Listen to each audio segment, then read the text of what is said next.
Oi, pessoal, oi, gente. Então, hoje eu tô voltando com um desafio que eu fiz, que eu decidi fazer pra mim mesma, porque eu não consigo viver sem ter um desafio.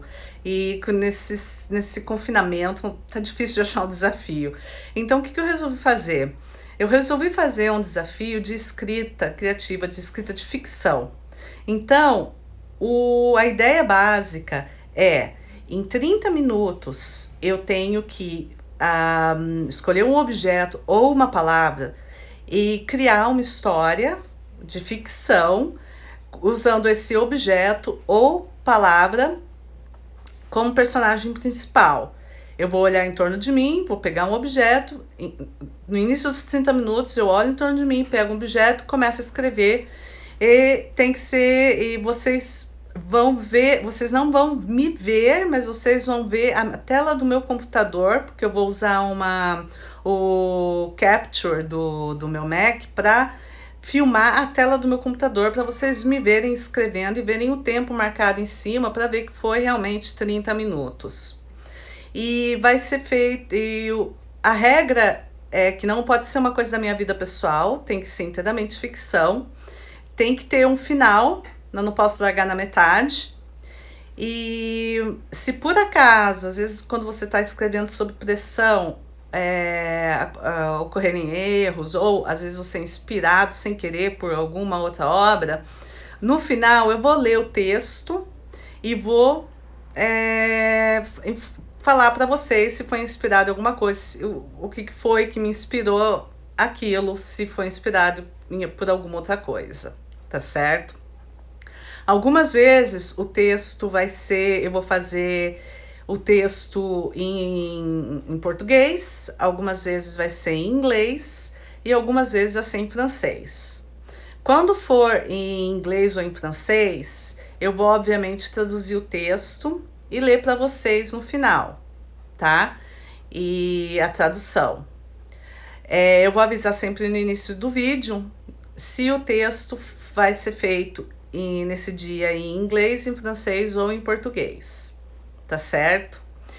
E comentários são bem-vindos, críticas construtivas são bem-vindas, mas por favor sejam gentis, porque dói às vezes quando ser criticado, que sejam críticas construtivas, mas com gentileza, ok?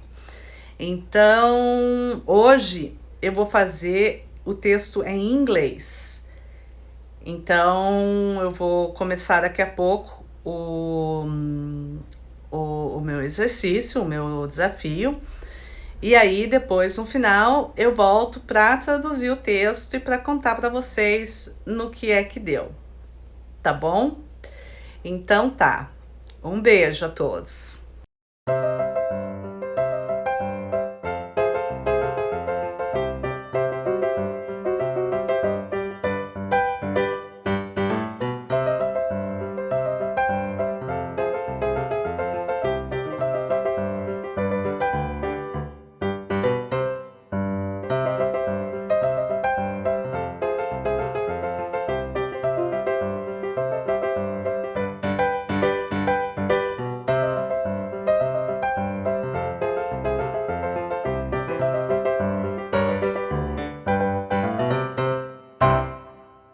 Então, gente, eu consegui fazer a história em 30 minutos.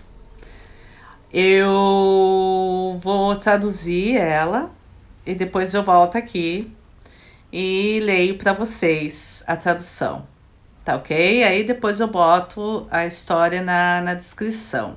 Mas 30 minutos cravados, hein? Eu tô tendo que segurar o telefone porque, assim, por falta de câmera, enfim. O que eu ia dizer?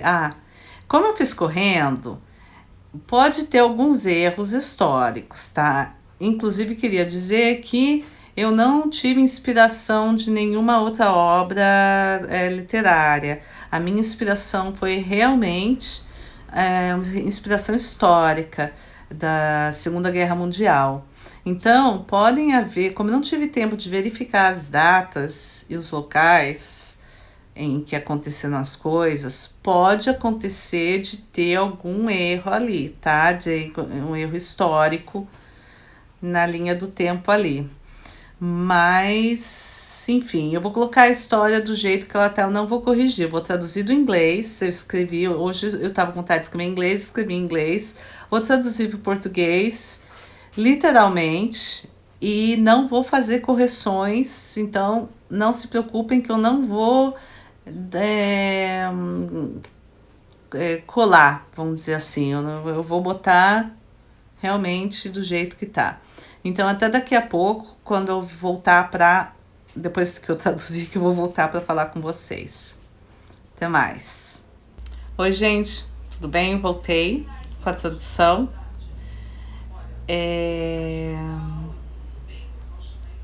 Essa é a segunda vez que eu tô gravando isso, porque eu li o texto inteiro e só depois é que eu percebi que não estava gravando. Enfim. Senta que lá vem a história. O rádio. Eu estava sentada em uma das prateleiras, em uma bela sala de estar. Empoeirado, esquecido. Não esquecido. Alguém ainda se lembrava de mim. Eu vi coisas, ou melhor dizendo, eu ouvi coisas. Eu me lembro de todo mundo sentado ao redor de mim, ouvindo o que eu tinha para dizer. Era 1939 e o Hitler tinha acabado de invadir a Polônia. O pai, a mãe e os 6 filhos estavam todos grudados em mim, sentados em suas cadeiras, falando: "O que isso quer dizer?" Então, em torno de 1941, as coisas ficaram ainda piores. Bombas caindo sobre toda Londres. A família ainda estava lá, os 3 garotos não tinham ido para a guerra. Não sei porquê. O pai, a mãe, todos lá, grudados em mim, ainda mais do que antes, praticamente segurando a respiração. Cada palavra que eu dizia parecia decidir se eles iriam viver ou morrer. Literalmente. Aí a guerra acabou. Eu me lembro de contar a eles isso. As 3 garotas gritaram de alegria e choraram. Os rapazes quase caíram de suas cadeiras. O pai e a mãe simplesmente sorriram, muito aliviados, pelo que eu pude ver. Eu sei que nós tivemos sorte de estarmos vivos porque nenhuma bomba caiu sobre o nosso teto. Mas pelas conversas que eu contei a eles, nem todo mundo na Inglaterra teve a mesma sorte. Mas nós tivemos. Eu contei a eles sobre a reconstrução da Europa e como os americanos estavam nos ajudando. Uma das meninas casou, depois outra. E eu toquei para eles um certo Elvis Presley. Então, um dos garotos se casou também. E depois outra das meninas.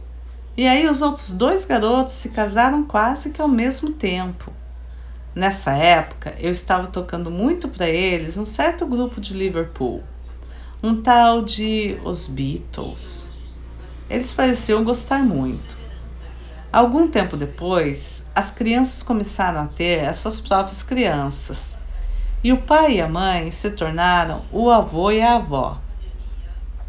As meninas se tornaram mães e tias. Os meninos se tornaram pais e tios.